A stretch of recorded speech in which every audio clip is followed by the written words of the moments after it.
Seigneur soit avec vous. Et avec votre esprit. Évangile de Jésus-Christ selon Saint Luc. Gloire à toi, Seigneur.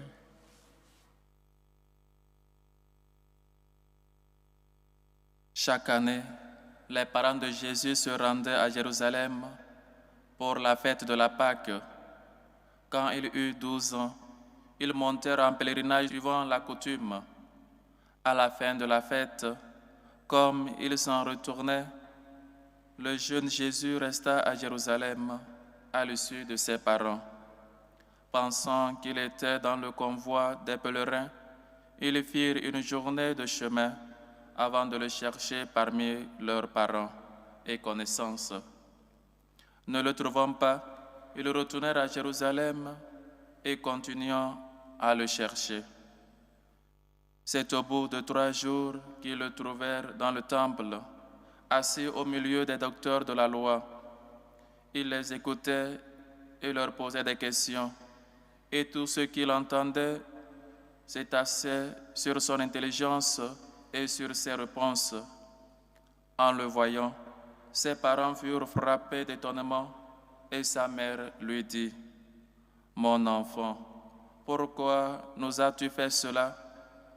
Vois comme ton père et moi, nous avons souffert en te cherchant. » Il leur dit : « Comment se fait-il que vous m'ayez cherché ?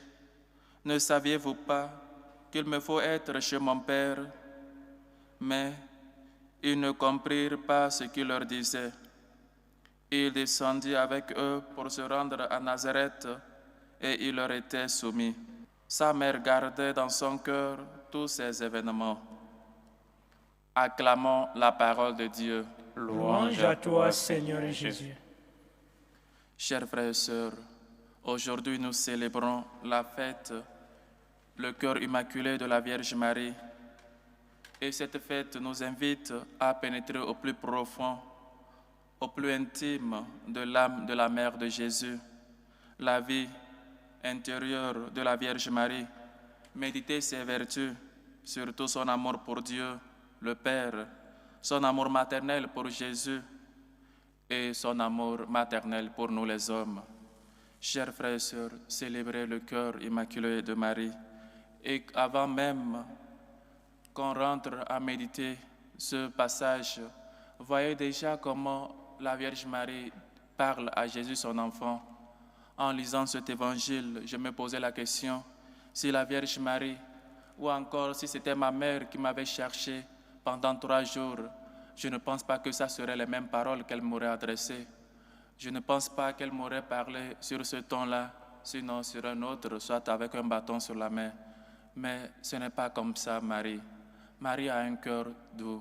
Marie, elle sait comprendre, ou encore comme cette servante du Seigneur, elle traite tous avec cette douceur-là. Voilà ce que veut nous montrer. Ou encore, l'Église veut que nous soyons toujours consacrés, sous toute l'humanité consacrée au cœur immaculé de la Vierge Marie.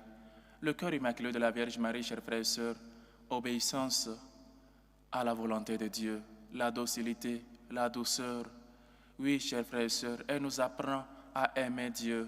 Elle nous apprend à que nous aussi, nous puissions avoir Dieu. Elle nous apprend à plus aimer Jésus.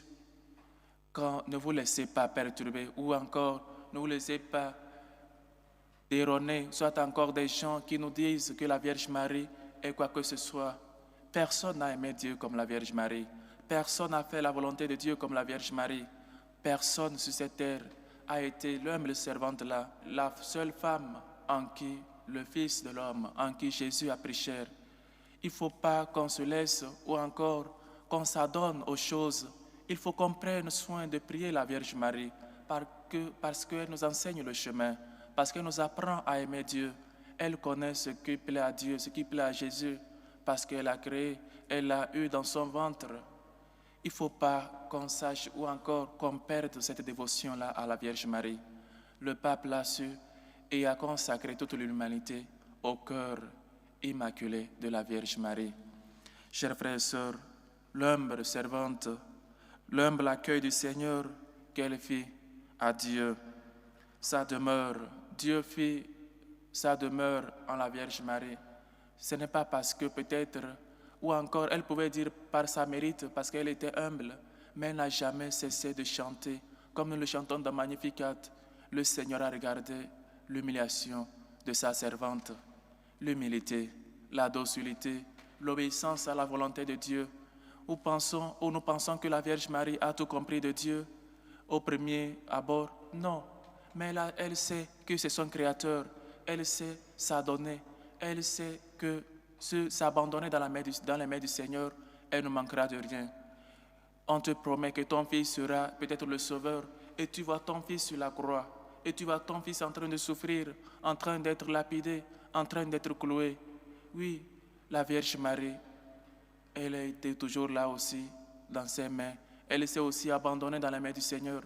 Au premier abord, je ne pense pas que la Vierge Marie a tout compris, a compris les plans de Dieu, mais elle a accepté. Elle ne voulait que faire la volonté de Dieu. Mais nous voulons tout savoir. Nous voulons savoir s'il est bon ou encore quelle sera peut-être ma vie dans 5 ans, si je rentre au séminaire, si je me marie, ou encore on est plus des calculatrices. On veut toujours calculer, on veut toujours faire des calculs, on veut toujours être plus que les mathématiciens ou encore des je ne sais pas quoi. On veut tout savoir de Dieu. La Vierge Marie n'a pas demandé à savoir. Elle s'est juste abandonnée dans les mains du Seigneur. Si c'est le Seigneur qui me le demande, me voici, envoie-moi. Me voici, je viens faire ta volonté. Me voici, l'humble servante. Fais de moi ce que tu voudras. Voici l'obéissance d'une créature à son Créateur. Voici ce qu'a fait la Vierge Marie. Et c'est à cela qu'elle nous invite, à nous aussi, nous abandonner totalement dans les mains du Seigneur. Combien de fois nous dépassons même des calculatrices? Combien de fois nous dépassons ces machines? On veut toujours rendre compte, on veut toujours voir si ça tombe, comme on le dit souvent. On veut toujours des plans bien faits. On veut toujours être peut-être à la hauteur. On veut toujours savoir ce que Dieu veut de nous. Ou encore, si je rentre au séminaire, quel sera peut-être mon avantage? Quel sera peut-être, qu'est-ce que je vais gagner? Si je me marie, ou encore, qu'est-ce que je ne vais pas me compliquer la vie? Je ne vais pas peut-être, je ne sais pas quoi. Pas mal de calculs que la Vierge Marie a ignorés, que la Vierge Marie n'a pas regardé. Elle a seulement dit oui. Quand le Seigneur appelle, chers frères et sœurs, il conduit. Quand le Seigneur appelle, il protège. Quand le Seigneur appelle, il est toujours fidèle et il promet ce qu'il a promis, il le réalisera. Célébrer le cœur immaculé de la Vierge Marie, chers frères et sœurs, c'est aussi apprendre cette docilité-là à la volonté de Dieu. C'est aussi surtout apprendre à aimer Dieu sur toutes choses. Si la Vierge Marie n'avait pas aimé Dieu sur toutes choses, elle ne pouvait pas dire oui à la volonté de Dieu. Si la Vierge Marie n'était pas disposée, ou encore, elle savait toujours les lois de Dieu, elle savait reconnaître les devoirs de Dieu dans sa vie, les droits de Dieu, elle savait que Dieu a sa parole dans sa vie à dire. Elle savait que si elle se mettait dans la main du Seigneur, le Seigneur jamais ne déçoit. Chers frères et sœurs, nous venons apprendre de la Vierge Marie à aimer Dieu, à mettre Dieu à la première place dans notre vie, à aimer Dieu, à apprendre à demander à la Vierge Marie comment aimer Dieu, comment aimer ton Fils Jésus, comment aimer notre Créateur, comment le suivre, comment faire et être comme toi, être des maris, toujours oui à la volonté de Dieu.